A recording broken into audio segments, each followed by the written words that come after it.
topical issues. Nigerians must have something to say. Arms. We don't need arms for anything. Let them put it into education. They need to ban other arms now. What are they fighting for? Who?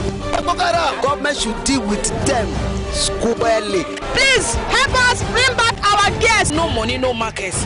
We are dying. Everybody is crying. Nothing. Any man God support, no man stops. It's a prophecy I believe he must have received from heaven. Yes.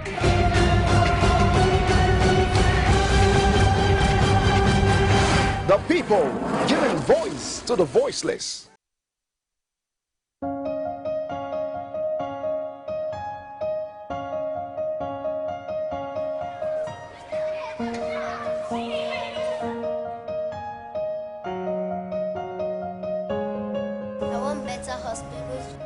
Because I want to be a doctor and help people when they are sick. I want better education and training so I can be a soldier and protect my country. I want better roads to avoid accidents so I can get to school on time safely.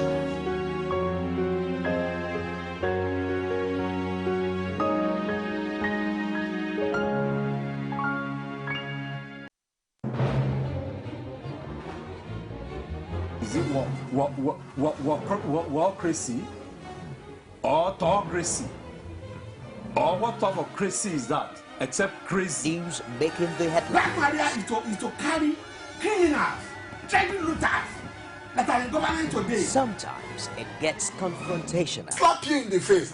They don't put words into my mouth. Whatever it is that will bring our military to disrepute, I said to hell on with it. Core Digest. I want to know why I should be believing them. Every weekday, we bring all of these together and take them to the court of public opinion. Everybody has a right in Nigeria. Where you are the judge.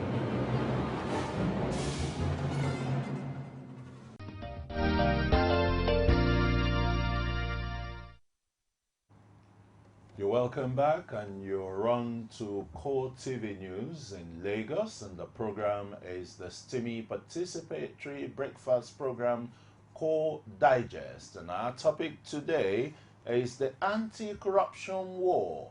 Who is winning? I have my guest here is still here with me, Victor OKHAI. Victor OKHAI is a public affairs analyst. Victor, look at the profiles of corruption cases and the kind of judgment we've gotten so far. Let me quickly take you back to about two of these judgments, for example. In Benin City last year at the Federal High Court, before Justice Abubakar Liman, he had convicted the younger brother of a former governor of Edo State, Lucky Igbenedion. Remember Michael Igbenedion, for laundering 25 billion naira belonging to Edo State. For the offense, Michael was sentenced to only 2 years imprisonment with an option of 3 million naira fine. That's kind of corruption sentence, adjudication, seems to be very distasteful to the mind of the average Nigerian outside. I agree with you, but you see, we've been talking about judicial and law reforms for a while now. The thing is, there are some issues to consider. One is the fact that, a judge cannot sentence beyond what the law allows him to. Secondly, sentencing, even within that space or that parameter, is discretionary. How much time. So there's a maximum and there's a minimum.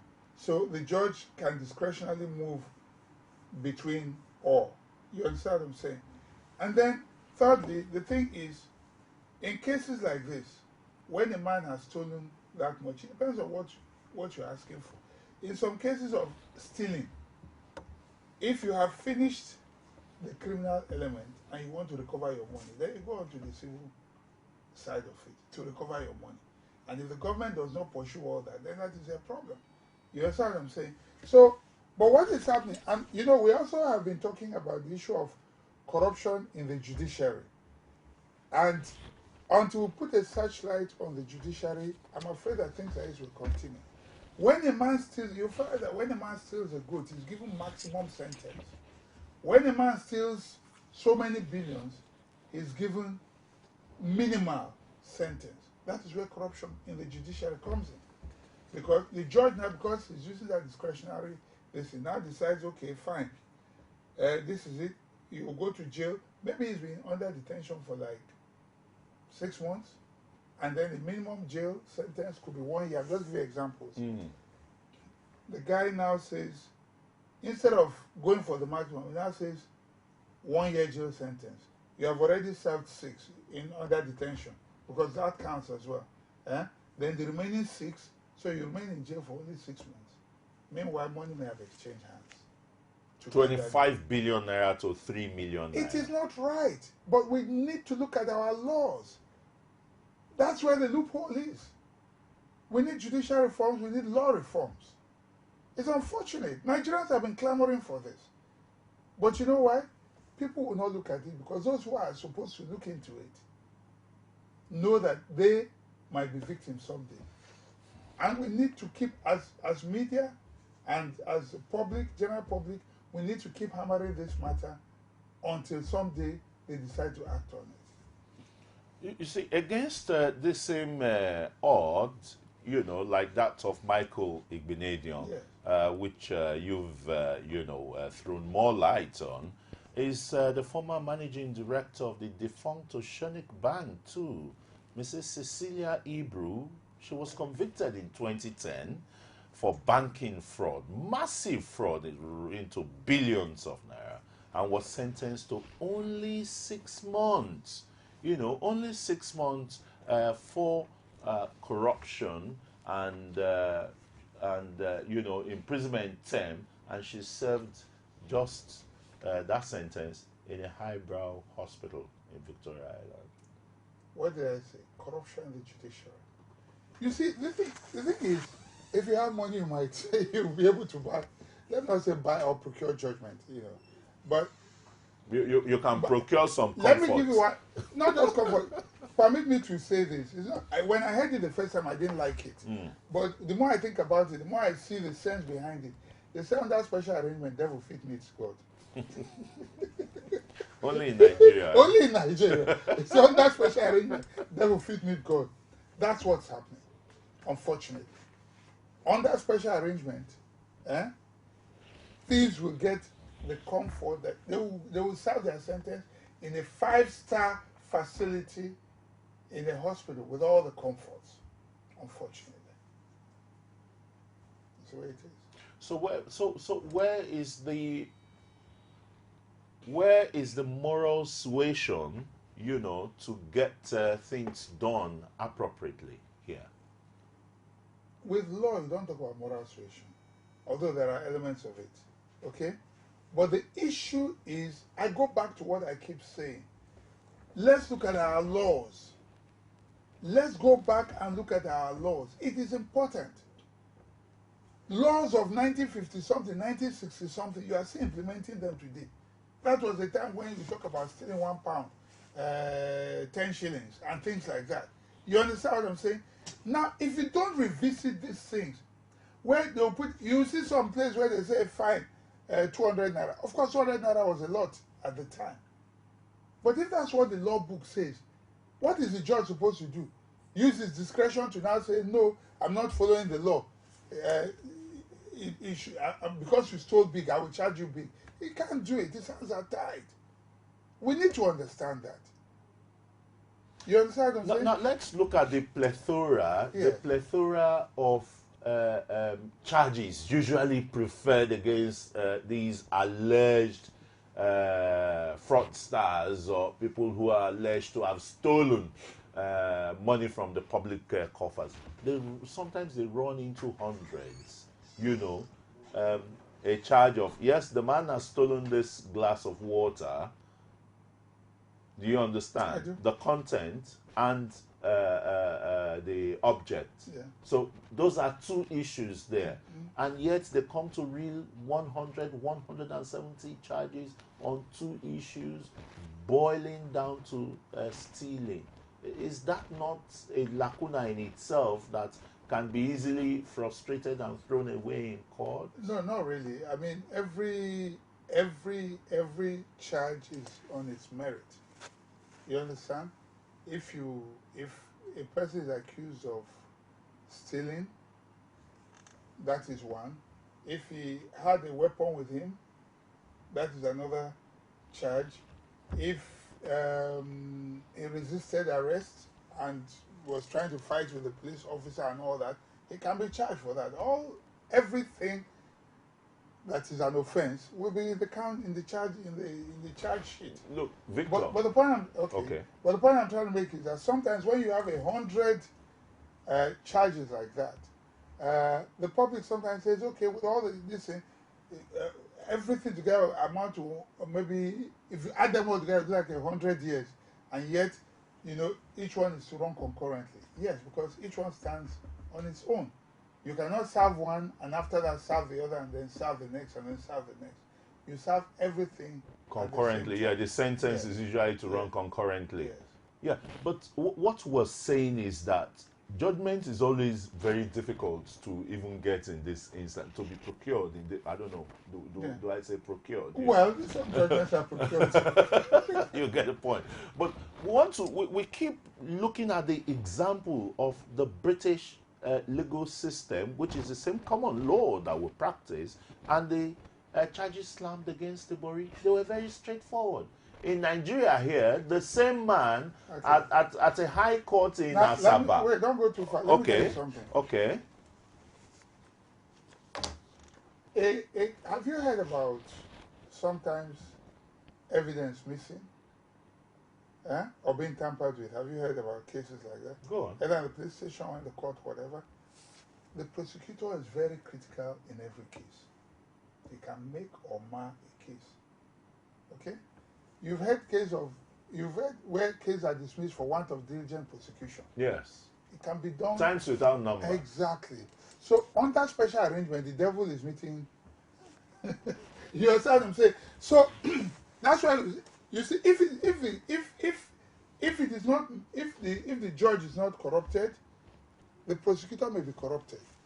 If you meet the prosecutor, whether in EFCC, the police officer, or whoever, and you settle him well, quote unquote, the guy goes there, he will deliberately mess up the case such that, because in criminal cases, is that what we are saying? Prove beyond diligence, reasonable doubt.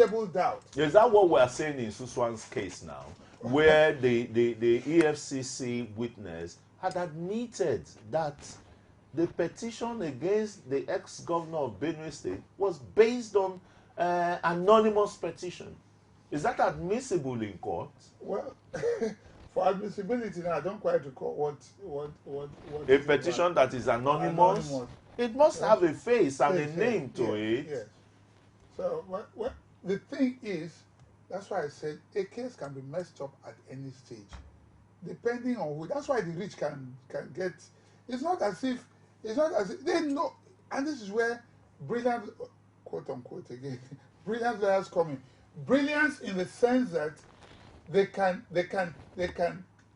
will see through all the lacuna, any gap, any loophole that there is, they will cash in on it, and because it must prove beyond reasonable. Like the kind of delay tactics, we've read out in some of these cases. Darie has been in court since 2007, arraigned by the EFCC. I remember the fanfare that went with it. It was the same Lamode as the director of operations then that came to, in fact, Lalong, the governor of Plateau State, took refuge in the Federal High Court in Meitama. I think that was in 2005 or 2006.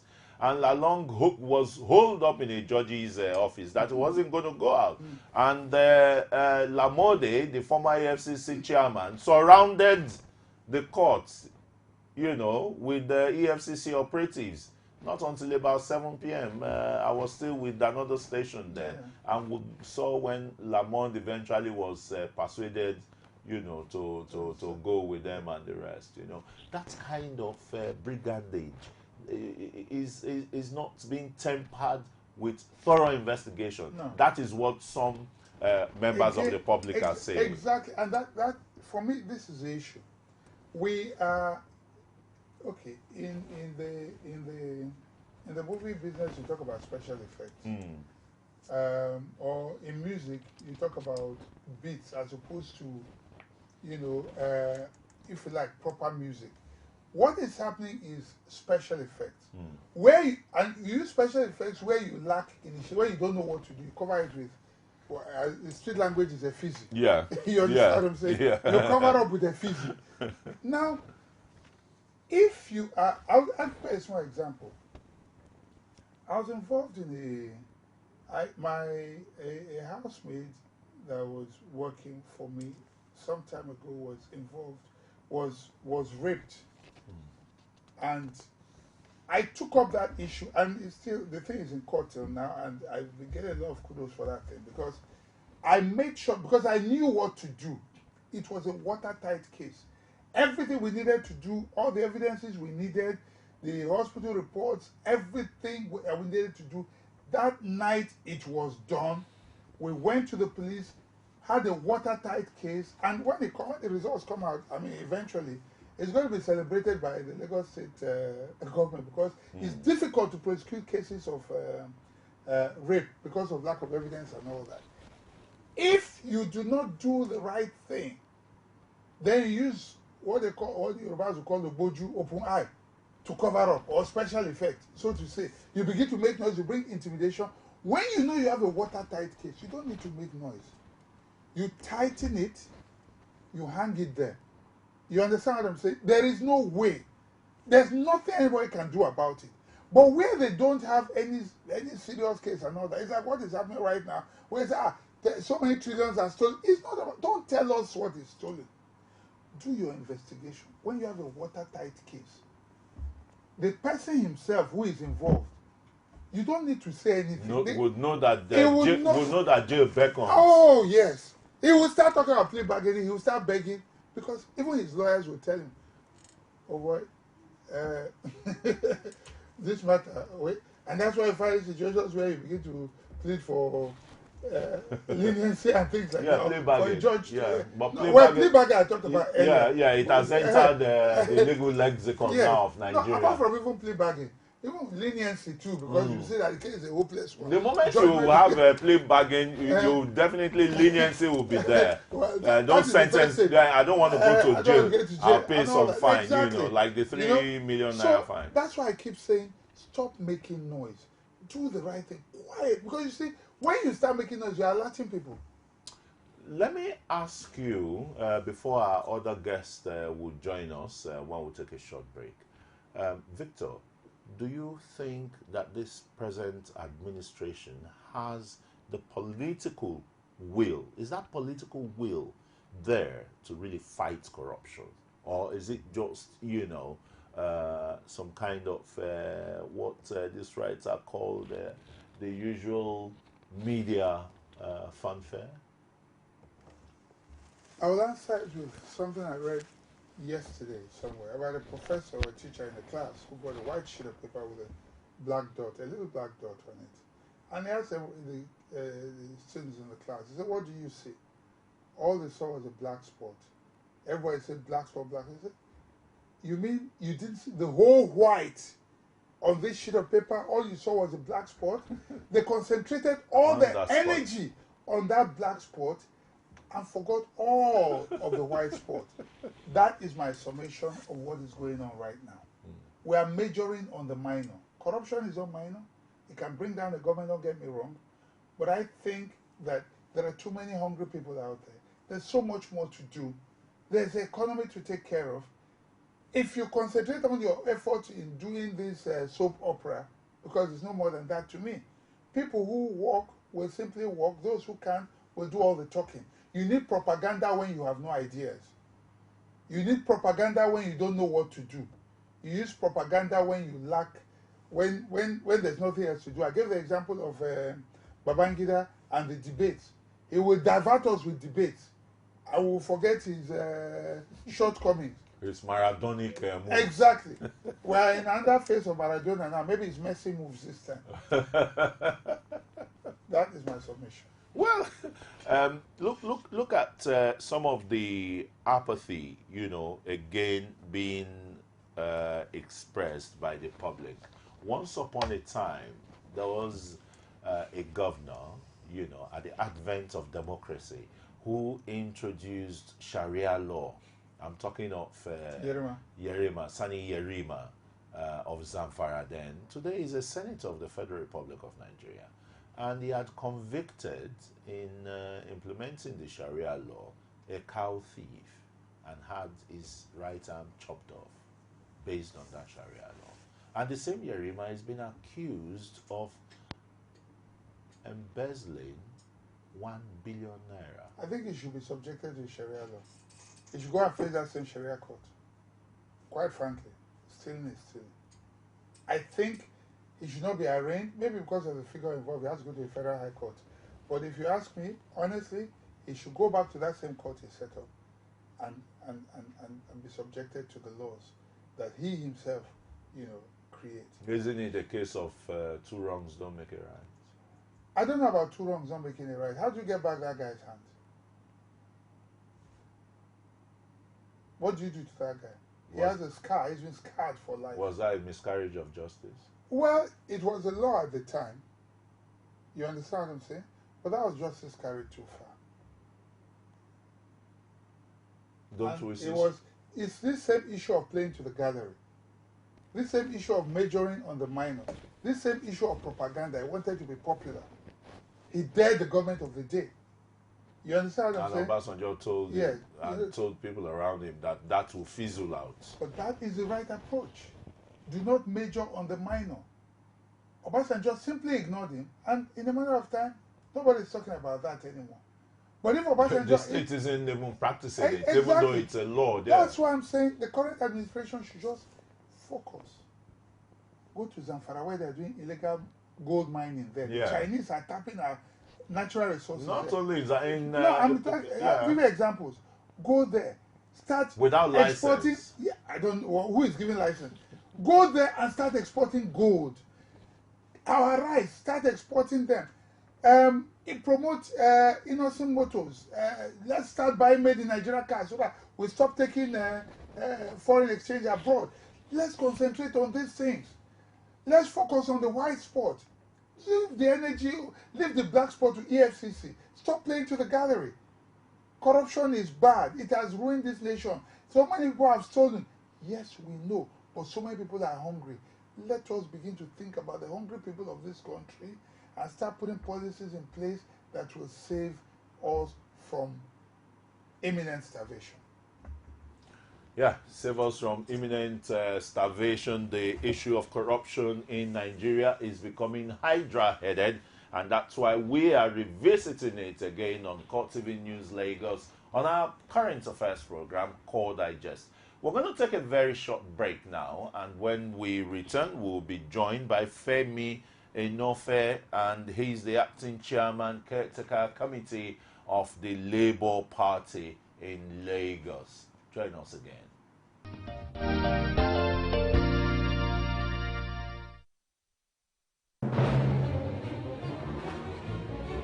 Is it wallocracy or autocracy? Or what type of crazy is that? Except crazy. News making the headlines. Black Maria is to carry criminals, treasure looters that are in government today. Sometimes it gets confrontational. Slap you in the face. Excuse me, don't put words into my mouth. Whatever it is that will bring our military to disrepute, I said to hell. On Core Digest, I want to know why I should be believing them. Every weekday, we'll bring all of these together and take them to the court of public opinion. Everybody has your right in Nigeria. Where you are the judge.